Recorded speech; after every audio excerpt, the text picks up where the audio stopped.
जय Hind. Last class में हम लोग बहुविकल्पता देखे थे और उसमें हम आपको बताए थे कि जब किसी एक लक्षण के लिए दो या दो से अधिक वैकल्पिक जीन जिम्मेवार होते हैं तो ऐसी स्थिति को हम लोग क्या बोलते हैं, बहुविकल्पता बोलते हैं। और इसका एग्जाम्पल बताए थे ए बी और रक्त समूह, खरगोश में त्वचा के रंग और ड्रोसोफिला में आई कलर जो होता है, आँख का रंग होता है, वो होता है बहुविकल्पता का, मल्टीपल एलिलिज्म का एग्जाम्पल।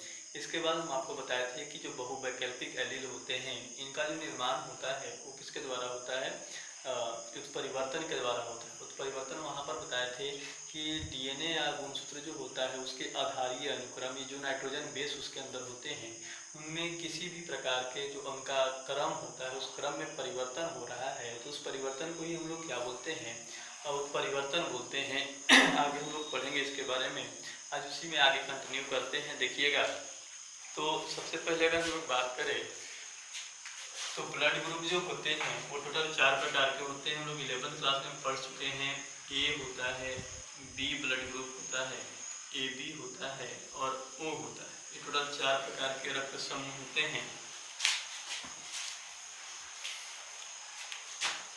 इसको इस तरह से कॉलम बना सकते हैं। एक तो एक कॉलम में लिखेंगे रक्त समूह, एक में लिखेंगे एंटीजन और दूसरा में लिखेंगे एंटीबॉडी और एक कॉलम जो होगा वो होगा जीन प्रारूप के लिए, जीनोटाइप के लिए। जीन प्रारूप ऐसी को बोलते हैं जीनोटाइप। तो रक्त समूह ए जो होता है इसका एंटीजन जो है वो ए ही होता है, बी का एंटीजन जो है वो बी होता है। ए बी रक्त समूह का जो एंटीजन होता है ए और बी दोनों होता है। और ओ रक्त समूह जो है इसमें एंटीजन जो है वो क्या होता है, अनुपस्थित होता है। अगर एंटीबॉडी की बात करें, ए रक्त समूह के जो प्लाज्मा होता है उसमें एंटीबॉडी बी मौजूद होता है। बी रक्त समूह में ए बी रक्त समूह में एंटीबॉडी जो है वो क्या होता है, अब्सेंट होता है। और ओ रक्त समूह जो है इसमें एंटीबॉडी कौन होता है, ए और बी दोनों होता है।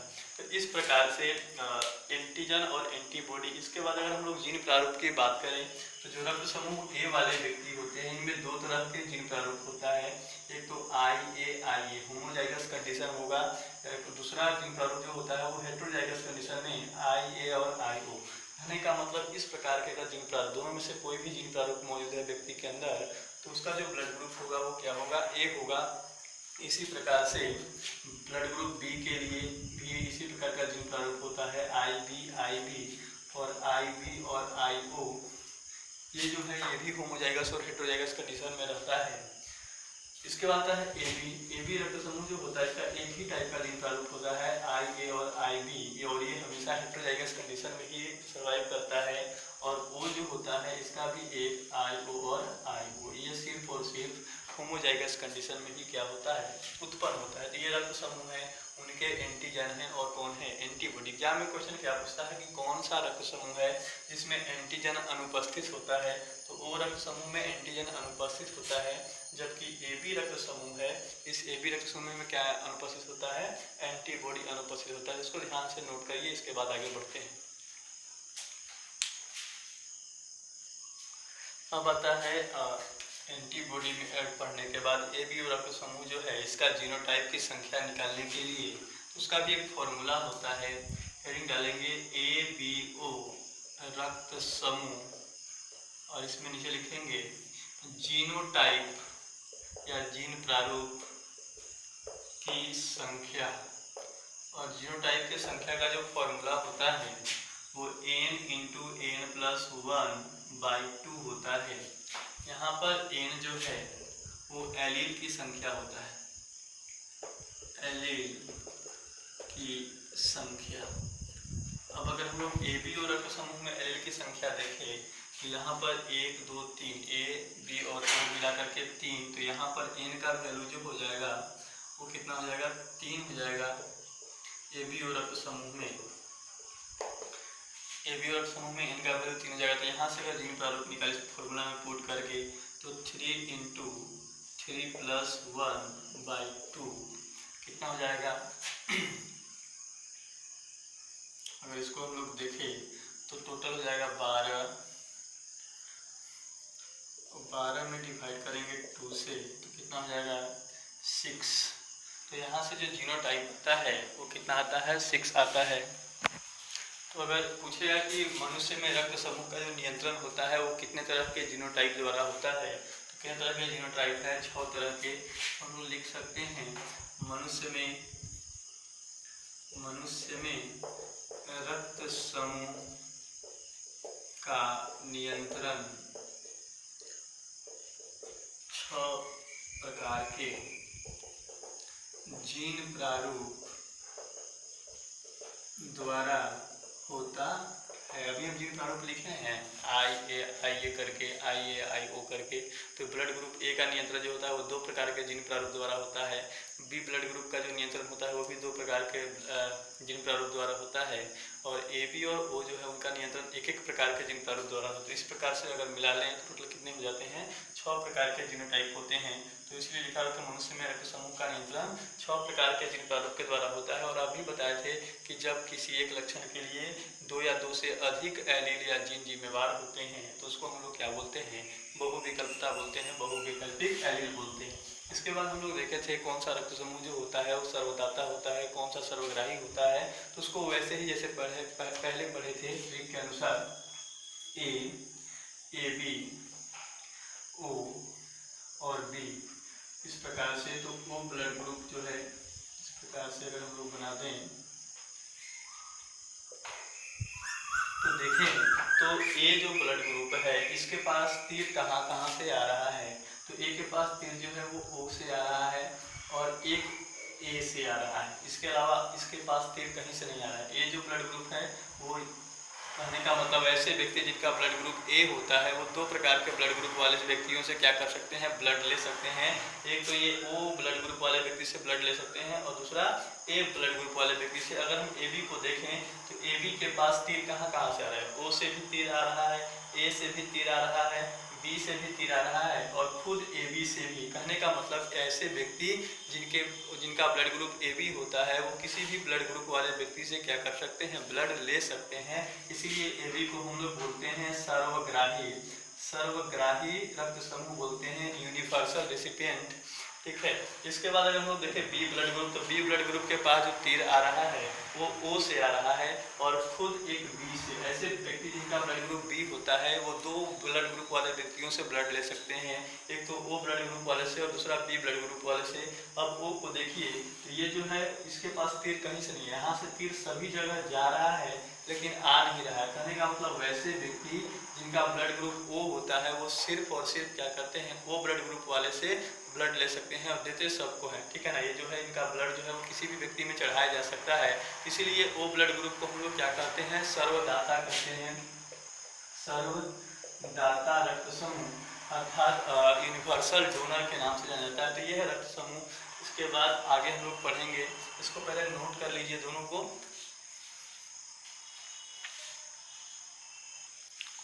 इसी में एक नोट नीचे लिख लेना है, नोट दाता रुधिर धीर के एंटीजन एवं प्राप्तकर्ता रुधिर के एंटीबॉडी समान होने पर शरीर में रक्त का थक्का बन जाता है। कहने का मतलब है कि अगर किसी व्यक्ति को ब्लड दे रहे हैं तो जो देने वाला व्यक्ति है उसका ब्लड ग्रुप का जो एंटीजन है और जो रिसीव करने वाला व्यक्ति उसके ब्लड ग्रुप का एंटीबॉडी है वो समान नहीं होना चाहिए। अगर समान है तो जिस व्यक्ति को ब्लड दीजिएगा उसके शरीर में ये ब्लड जाएगा और उसके पूरे शरीर का ब्लड जो है वो क्या हो जाएगा, जम जाएगा, क्लॉट कर जाएगा, जिससे व्यक्ति की क्या हो जाएगी, मृत्यु हो जाएगी। तो इसको वहीं पर नोट करके लिख लेना है। अब एक कभी कभी क्वेश्चन ये आता है कि बहुविकल्पता का जो हम लोग अध्ययन करते हैं इसके अध्ययन के लिए जनसंख्या का अध्ययन आवश्यक क्यों होता है, जनसंख्या का अध्ययन क्यों करना पड़ता है। तो ये क्वेश्चन जो है वो बोर्ड में अभी तक तो नहीं आया है लेकिन इसको हम लोग कर लेते हैं कि बहुविकल्पता के अध्ययन के लिए जनसंख्या का अध्ययन क्यों। तो क्वेश्चन लिखेंगे, इस इसको क्वेश्चन के ही फॉर्म में करते हैं कि बहुविकल्पता के अध्ययन के लिए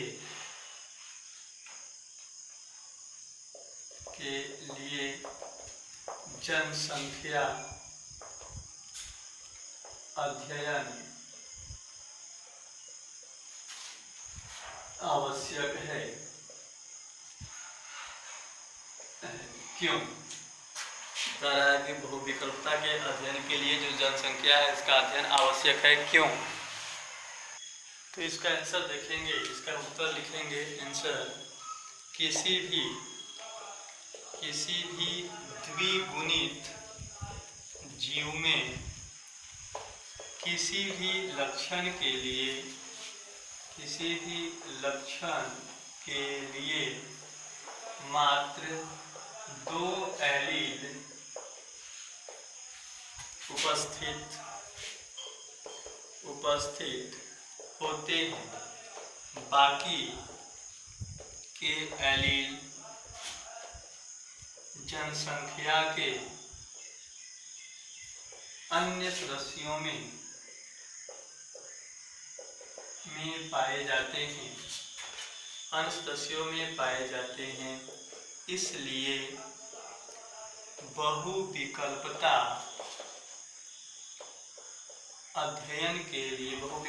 के अध्ययन के लिए जनसंख्या अध्ययन आवश्यक होता है। सिंपल सी बात है। कह रहा है कि बहुविकल्पता के अध्ययन के लिए जनसंख्या का अध्ययन आवश्यक क्यों है। कह रहा है कि किसी भी जनसंख्या के अगर किसी एक जीव की बात करें तो उसमें किसी भी लक्षण के लिए मात्र कितना एलील जिम्मेवार होता है, 2 एलील जिम्मेवार होता है और मौजूद होता है, और बाकी के जो एलील होते हैं वो जनसंख्या के किसी अन्य सदस्य में मौजूद होता है। तो इसीलिए अगर आपको किसी लक्षण के बारे में पढ़ना है, उसके बारे में संबंधित एलील का पता करना है, तो आपको जनसंख्या के बाकी सदस्यों का भी क्या करना पड़ता है, अध्ययन करना पड़ता है, अर्थात जनसंख्या का अध्ययन करना पड़ता है। ये क्वेश्चन अभी तक आया नहीं है, लेकिन उम्मीद करते हैं कि आएगा, इसलिए इसको हम क्या करते रहते हैं, पढ़ाते रहते हैं। इसके बाद इससे संबंधित हम लोग को क्वेश्चन कर लेना है ब्लड ग्रुप से संबंधित। तो पहले आप इसको क्या करिए, नोट करिए, 1-2 क्वेश्चन करते हैं, बाकी तो कोचिंग खुलने के बाद ही होगा। पहला क्वेश्चन इसमें आएगा कि यदि माता एवं पिता या यदि माता पिता ए एवं बी रक्त समूह के लिए विषम युग्मजी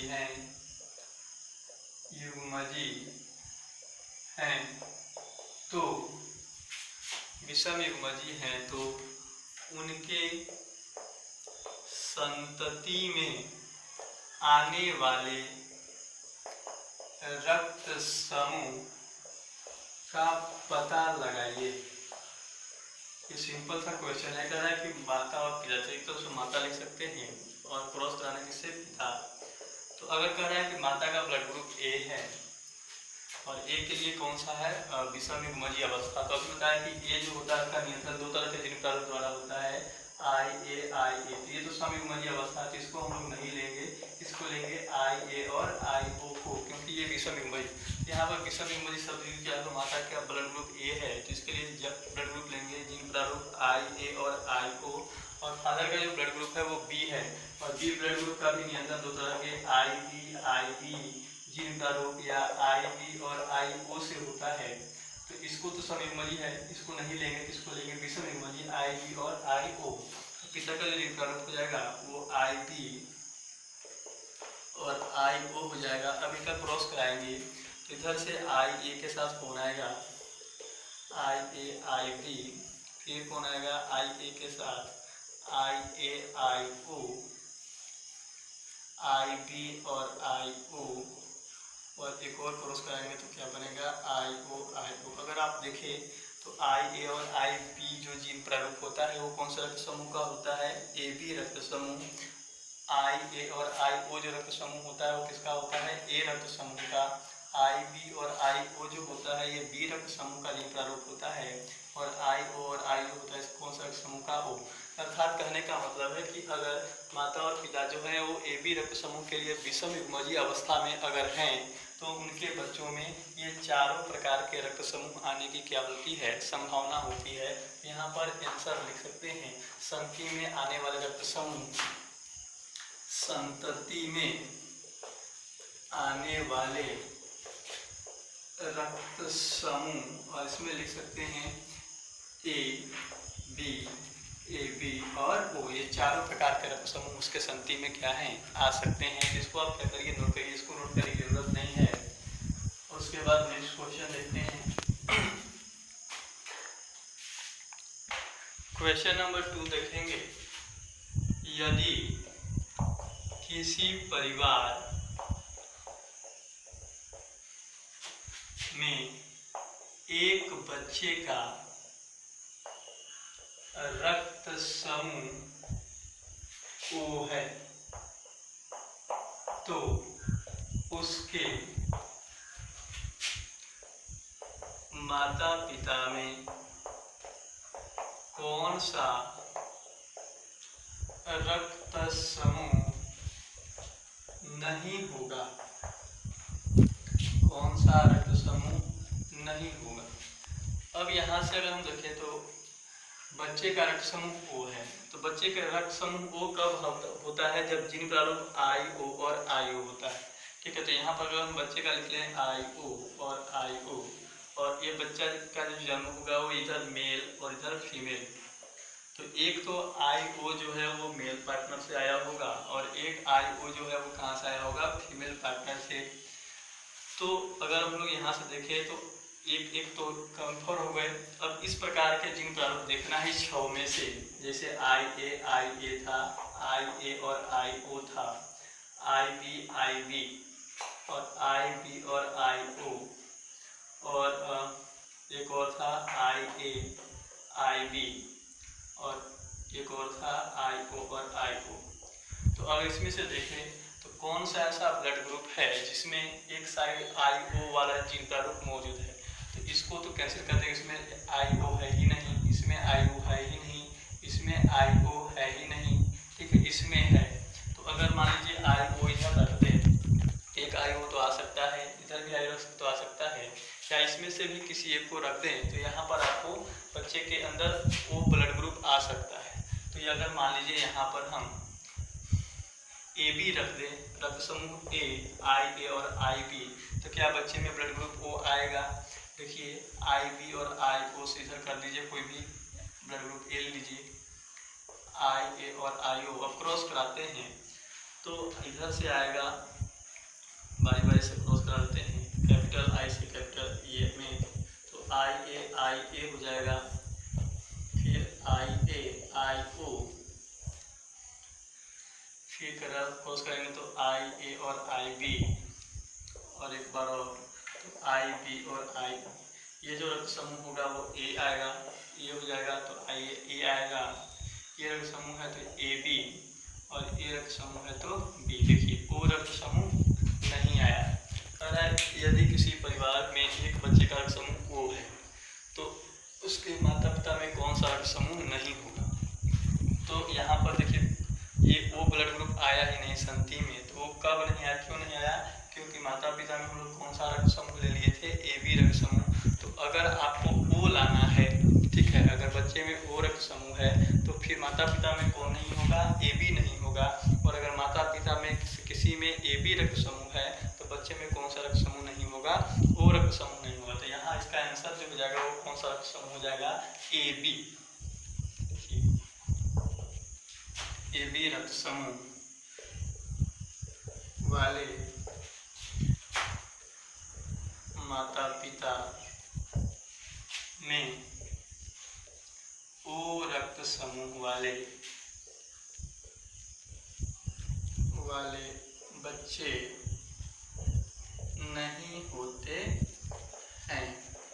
अगर किसी माता पिता का ब्लड ग्रुप AB है तो उसमें बच्चे का कौन सा रक्त समूह नहीं होगा, O रक्त समूह नहीं होगा। क्या कह सकते हैं कि बच्चे में रक्त समूह O है तो माता पिता में कौन सा रक्त समूह नहीं होगा, AB नहीं होगा। तो इसका आंसर जो हो जाएगा वो AB हो जाएगा।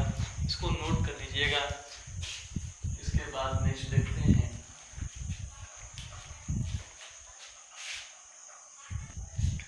आगे विशेष क्वेश्चन जो है वो हम लोग कोचिंग खुलने के बाद करेंगे। अभी बताना संभव नहीं क्योंकि हमको मालूम नहीं चल रहा है कि आपको आ रहा है समझ में कि नहीं आ रहा है, तो बाकी क्वेश्चन हम लोग वहीं पर करेंगे। अभी आगे हम लोग पढ़ते हैं। नेक्स्ट हेडिंग डालना है घातक जीन। घातक जीन, इसको लीदल जीन कहते हैं। लीदल जीन कहते हैं। ये ऐसे प्रभावी जीन होते हैं, प्रभावी एलील होते हैं जो अगर किसी संतति के अंदर समयुग्मजी अवस्था में मौजूद हैं तो उस संतति की क्या हो जाती है, मृत्यु हो जाती है। सीधा सा मतलब है कि ऐसे प्रभावी एलील जो किसी भी जीव के अंदर अगर समयुग्मजी अवस्था में आ जाए और उससे उस व्यक्ति की या जीव की मृत्यु हो जाए तो ऐसे जीन को हम लोग क्या कहते हैं, घातक जीन या लीदल जीन कहते हैं। इसमें लिख सकते हैं ऐसे जीन जिनके या ऐसे प्रभावी जीन जिनके समयुग्मजी अवस्था में आने से व्यष्टि का मतलब होता है इंडिविजुअल की मृत्यु हो जाती है। इनके समयुग्मजी अवस्था में आने से व्यक्ति की क्या रहती है, मृत्यु हो जाती है। उसे घातक जीन कहते हैं। घातक जीन कहते हैं। इसका एग्जाम्पल ले सकते हैं, जैसे एग्जाम्पल में चूहा में त्वचा का रंग, चूहा में त्वचा का रंग, ये जो एग्जाम्पल है वो घातक जीन का है। तो चूहा में त्वचा का रंग जो है वो 2 कलर के लिया गया है। रंग में एक है पीला, पीला जो है वो प्रभावी गुण होता है और भूरा जो होता है वो अप्रभावी। अगर पीला प्रभावी गुण है तो इसके लिए हम लोग कैपिटल लेटर लिख सकते हैं, कैपिटल वाई, और भूरा जो है वो अप्रभावी, इसके लिए हम क्या लिख सकते हैं, स्मॉल वाई। तो अगर आप क्रॉस कराते हैं पीला और भूरा के बीच तो कैपिटल वाई का क्रॉस होगा। समयुग्मजी अवस्था में नहीं लेना है, ध्यान रखना है इसको भी। समयुग्मजी अवस्था में तो capital Y small Y gene प्रारूप का क्रॉस कराएंगे किससे, कैपिटल वाई स्मॉल वाई वाले से, ठीक है। कैपिटल वाई स्मॉल वाई और इधर कैपिटल वाई स्मॉल वाई, जब आप क्रॉस कराएंगे इधर तो एक तो बनेगा कैपिटल वाई कॉम्बिनेशन, दूसरा बनेगा capital Y small Y, third बनेगा कैपिटल वाई स्मॉल वाई और फोर्थ जो बनेगा वो स्मॉल वाई। तो ये जो जीन आया है संतति के अंदर वो प्रभावी एलील है और ये कौन सी अवस्था में है, असमयुग्मजी अवस्था में है। तो ऐसे संतति की क्या हो जाती है, मृत्यु हो जाती है और इसीलिए इस एलील को हम लोग क्या बोलते हैं, लीदल एलील जीन बोलते हैं या घातक जीन बोलते हैं। तो कैपिटल वाई स्मॉल वाई जिसको हम लोग मानते हैं पीला कलर का होगा और ये भी कैपिटल वाई या स्मॉल वाई तो ये भी क्या होगा, पीला कलर के। ये जो पीला कलर वाला संतति जो समयुग्मजी अवस्था में जिसमें जीन मौजूद है इसकी क्या रहती है, मृत्यु हो जाती है। जबकि जो विषमयुग्मजी अवस्था वाले होते हैं या ये क्या कर जाते हैं, सर्वाइव कर जाते हैं, ठीक है। और ये जो होगा वो कौन से कलर का होगा, भूरा। स्मॉल वाई है और स्मॉल वाई को कौन इंसिस्ट कर रहा है, भूरा। तो इस प्रकार से अगर प्रभावी एलील किसी भी संतति के अंदर कौन सी अवस्था में, समयुग्मजी अवस्था में आ रहा है तो उससे व्यक्ति की क्या जाती है, मृत्यु हो जाती है। और ऐसे इसके लिए जिम्मेवार जो एलील होता है, ऐसे एलील को जीन को हम लोग क्या बोलते हैं, घातक जीन बोलते हैं। तो इसको नोट करिए। इसके बाद नेक्स्ट देखते हैं नेक्स्ट एग्जाम्पल। इसका दूसरा एग्जाम्पल होता है एग्जाम्पल नंबर 2, स्नैपड्रैगन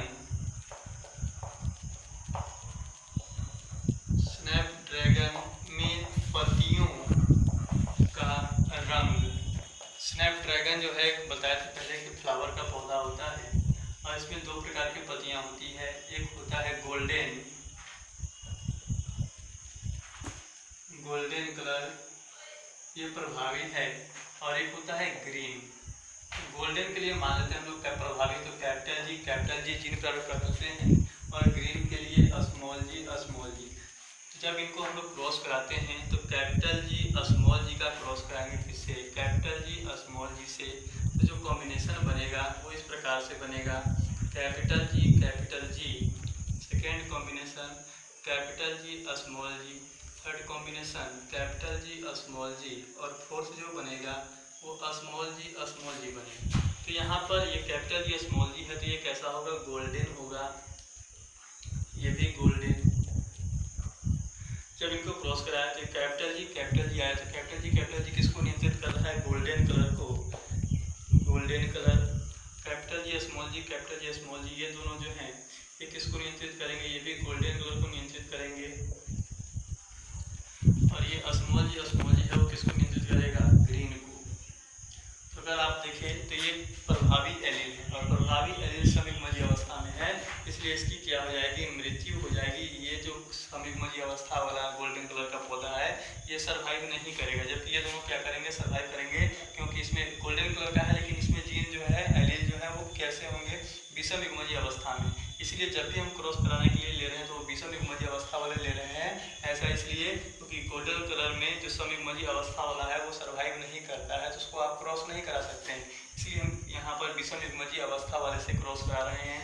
तो विषम अवस्था वाला गोल्डन कलर जीवित रहेगा, जबकि समिगमजी अवस्था वाला जो गोल्डन कलर है वो क्या हो जाएगा, इसकी मृत्यु हो जाएगी। और जो ग्रीन कलर है वो समिगमजी अवस्था में, लेकिन ये अप्रभावी एलील है, इसलिए ये क्या करेगा, सर्वाइव करेगा। तो यहाँ से अगर लक्षण प्रारूप का अनुपात देखें हम लोग तो निकाल सकते हैं, लक्षण प्रारूप का अनुपात। तो लक्षण प्रारूप यहाँ पर लक्षण देखते हैं तो गोल्डन और ग्रीन देखेंगे, तो यहाँ से गोल्डन कलर कितना है, 2 है, और ग्रीन कलर जो है वो कितना है, 1 है, तो यहाँ पर 2 अनुपात 1 हो जाएगा। जीन प्रारूप का अगर अनुपात देखें, प्रारूप का अनुपात, तो ये हम लोग समिगमजी और विषमिगमजी के आधार पर, तो विषमिगमजी का एगो है 2 गो और समिगमजी का एगो है 1 गो, तो यहाँ से भी जो जीन का अनुपात आएगा वो कितना आएगा, 2:1 आएगा। इसी प्रकार से एक और एग्जाम्पल होता है, एग्जाम्पल नंबर 3, और वो होता है सिकल सेल एनीमिया। इसके बारे में हम आपको पहले बता चुके हैं कि जो सामान्य आकार के आरबीसी होते हैं उनका आकार परिवर्तित हो जाता है और वो हंसिया के समान या सिकल सेल दिखाई देना प्रारंभ हो जाते हैं, तो उसको हम लोग सिकल सेल एनीमिया बोलते हैं। और सिकल सेल एनीमिया जो होता है ये भी किसका एग्जाम्पल होता है, लीडर जीन का, घातक जीन का एग्जाम्पल होता है। इसमें हम आपको जीन प्रारूप बताए थे HBA और HBA, इस प्रकार से अगर है इसका मतलब होगा कि सामान्य आरबीसी होंगे। दूसरा HBA और HBS है तो उसको हम लोग क्या बोलेंगे, दोनों प्रकार के आरबीसी।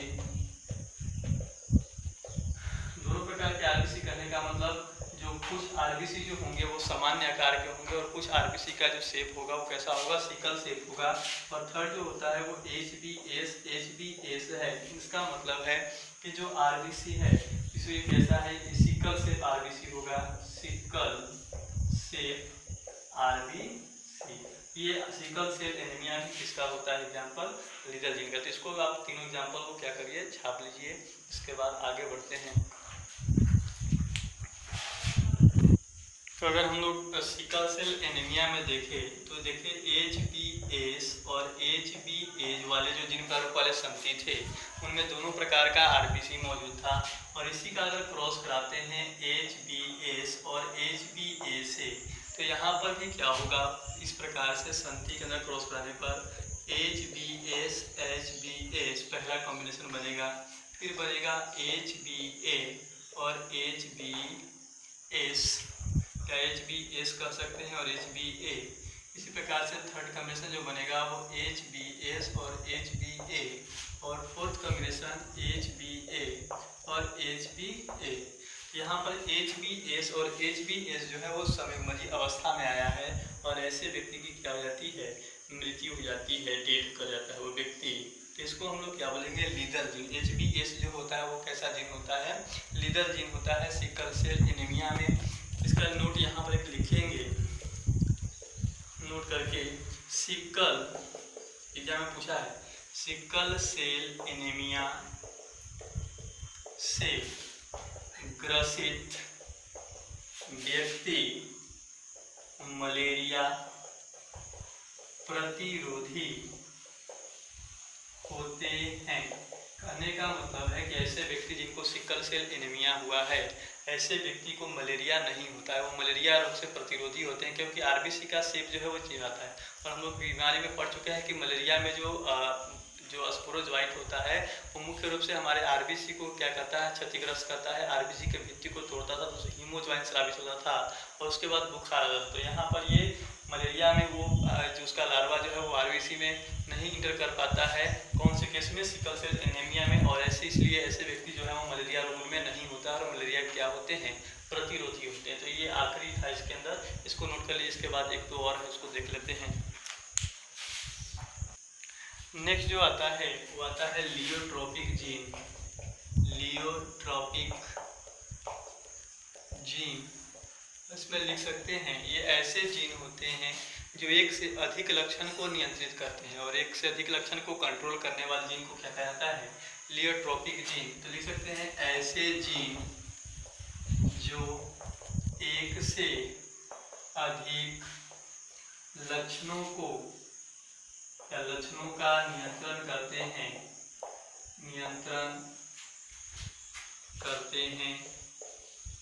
उसे लियोट्रोपिक जीन कहा जाता है। अगर हम लोग एग्जाम्पल में देखें, इन प्लांट या इन पी प्लांट, मटर के पौधा में one gene influence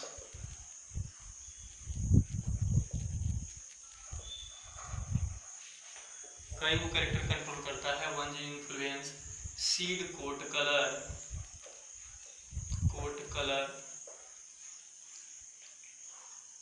seed coat colour हो गया। इसके बाद अगर हम लोग देखें सेकेंड एग्जांपल, तो रेड स्पॉट ऑन लीफ, और आता है तीसरा फ्लावर कलर। तो ये तीन कैरेक्टर हैं। Seed coat colour, seed coat का मतलब होता है जो बीज छोड़ होता है उसका रंग, रेड स्पॉट ऑन लीफ, पत्तियों पर जो लाल लाल धब्बे होते हैं उसका, और फ्लावर का जो कलर होता है। ये तीनों का नियंत्रण जो होता है वो पौधा में, पी प्लांट में एक जीन के द्वारा होता है, और उस जीन को जिसके द्वारा इन तीनों लक्षणों का नियंत्रण हो रहा है उस जीन को हम लोग क्या बोलेंगे, लियोट्रोपिक जीन बोलेंगे। इसी प्रकार से दूसरा एग्जाम्पल अगर हम लोग देखें, लिख सकते हैं दूसरा एग्जाम्पल नंबर ये 1 था, ये 2, in Drosophila one gene of wing size control many other character. Simple सी बात है, कह रहा है कि ड्रोसोफिला में वह एक जीन जो उनके विंग का मतलब होता है जो उनका उड़ने वाला होता है पक्षियों के पास, ठीक है, या इंसेक्ट के पास, उसके साइज को जो कंट्रोल करता है वही जीन जो होता है उसके अंदर कई और कैरेक्टर को भी कंट्रोल करता है। और वो कौन कौन से कैरेक्टर होते हैं उसमें देख सकते हैं, कौन कौन से कैरेक्टर होता है। एक होता है लॉन्गिटिविटी, सेकेंड होता है साइज ऑफ रिप्रोडक्टिव ऑर्गन,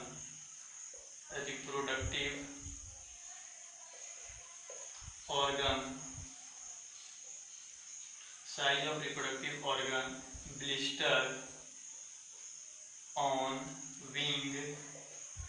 ये कई और कैरेक्टर होते हैं जिनको कौन कंट्रोल करता है, वही जीन कंट्रोल करता है जो किसको कंट्रोल कर रहा है, विंग साइज को, ठीक है ना। तो ये विंग साइज को कंट्रोल करने वाला जीन और कई कैरेक्टर को कंट्रोल कर रहा है, इसलिए इस जीन को भी हम लोग क्या बोलेंगे, लियोट्रोपिक जीन बोलेंगे। तो ये दो एग्जाम्पल इंपॉर्टेंट आपके लिए बोर्ड एग्जाम के लिए नहीं है, सिर्फ लियोट्रोपिक जीन का डेफिनेशन के क्वेश्चन पूछता है, तो इसको भी आप क्या कर लीजिए, नोट कर लीजिए। इसके बाद एक और है, देखते हैं आगे। इसके बाद हम लोग को जो पढ़ना है वो नॉन एलिलिक जीन इंटरेक्शन। अभी तक हम लोग जो पढ़ रहे थे वो एलिलिक जीन इंटरेक्शन पढ़ रहे थे। इसके बाद हम लोग जो पढ़ना है वो नॉन एलिलिक जीन इंटरेक्शन पढ़ना है, तो उसको हम लोग कोचिंग में ही कंटिन्यू करेंगे, कोचिंग खुलेगा उसके बाद। अभी ये आपका जो है वो शायद आखिरी वीडियो है, ठीक है। इसके बाद इसको रोका जाएगा 12th क्लास के बायोलॉजी को, उसके बाद हम लोग क्लास में पढ़ेंगे। तब तक के लिए धन्यवाद।